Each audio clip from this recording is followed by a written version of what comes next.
శ్రీ సరస్వతి జన్మ శ్రీ గురుభ్యన్మ భక్తులారా వ్యాసపూర్వక భాగవత మహాపురాణం యథాతథంగా చెప్పుకున్నాం. ఇందులో భాగంగా నిన్నటి వరకు మనం 9 సర్గలు పూర్తి చేసి 10వ సర్గలో 9 స్కందాలు పూర్తి చేసి 10వ స్కందాన్ని 30 భాగాలుగా చెప్పుకున్నాం. ఈ రోజున 31వ భాగం చెప్పుకునే ముందు వ్యాస మహర్షిని ప్రార్థన చేసుకుందాం.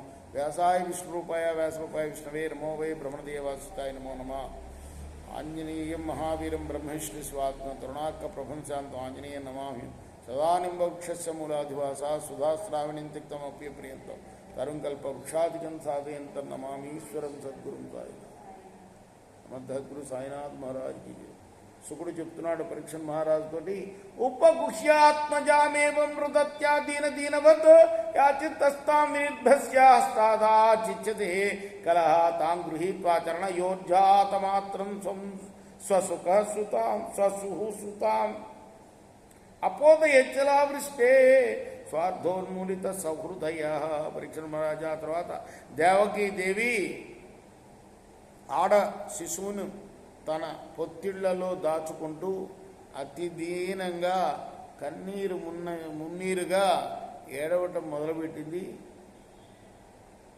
ఏమాత్రం కనికలేక కంసుడు ఆమె చేతుల్లో నుండి శిశువుని బలవంతంగా లాక్కున్నాడు. తన చెల్లెలి గర్భమున అప్పుడే పుట్టి కనులు తెరవని ఆ పసికందు యొక్క కాళ్లను ఒడిసి పట్టుకొని ఒక బండకేసి కొట్టబోయాడు, చంపేయబోయాడు. సా తద్ధస్థా సముత్పత్య సద్యో దేవ్యంబరంగత అదృశ్యతానుజా విష్ణు సాయుధాష్ట మహాభుజ దివ్యస్త్రగంబరాలేప రత్నాభరణ భూషిత ధను సురేషు జన్మ శ్రీశంక చక్రగదాధర. అప్పుడు విష్ణు సోదరి అయిన ఆ యోగమాయ ఎక్కడ పుట్టింది? యశోదా గర్భంలో పుట్టింది. ఈమె అక్కడికి చేరాడు కదా ఆయన. ఆమె ఏమవుతుంది? ఆమె తల్లి అయితే వాసుదేవుడికి యశోద తల్లి అయితే ఆమెకు పుట్టిన ఏమవుతుంది? సోదరే కదా. ఈ అమ్మాయి అక్కడ పుట్టింది విష్ణు సోదరిగా కదా. బండ మీద కొట్టడానికి ప్రయత్నం చేస్తే ఒక్కసారి ఆకాశానికి ఎగిరింది ఆమె, ఆ యోగమాయ. 8 భుజాలు గలదైపోయింది. ఆయన చతుర్భుజుడైతే అష్టభుజి శక్తి, యోగమాయా శక్తి. ఆయుధాలు ధరించింది.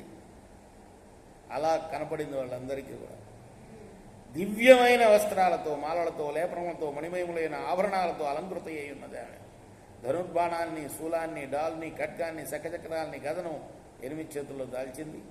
అప్పుడు సిద్ధచారణ గర్భయప్తర కినరోరగై ఉపాహృతోరు బలిభి స్తూయమానేదమబ్రవీత్. ఆ దేవికి సిద్ధులు, చారణులు, గంధర్వులు, అప్సరసులు, కిన్నరులు, నాగజాతి వారు అమూల్యమైన కానుకలను సమర్పించి ఆమెను స్తుతిస్తున్నారు. అప్పుడు ఆ దేవి కంసుడితో అన్నది, ఇప్పుడా కిమ్మయా హతయా మంద జాతః ఖలు తవాంతకృత్ యత్ర క్వవా పూర్వశత్రుర్మాహింసి కృపణాన్ వృధా. నన్ను చంపడం వల్ల నీకేం ప్రయోజనం లేదురా. నిన్ను సంహరించడం కోసం నీ శత్రువు ఇంకో చోట జన్మించే ఉన్నాడు. కాబట్టి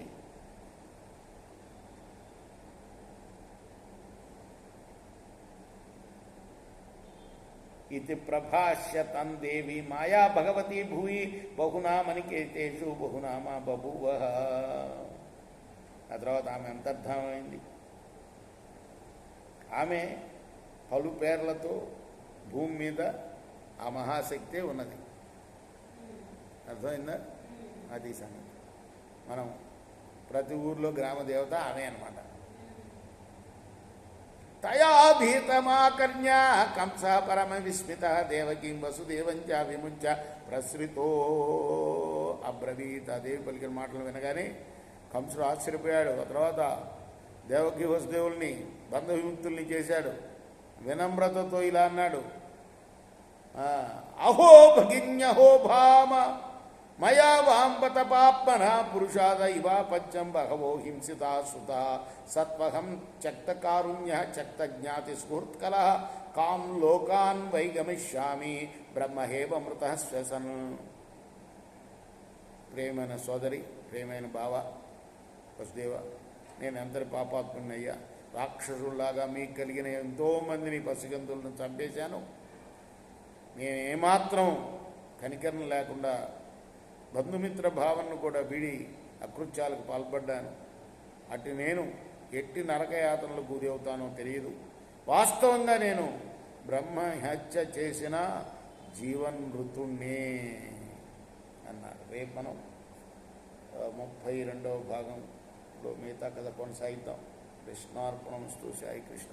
శ్రీ సచ్చిదానంద సద్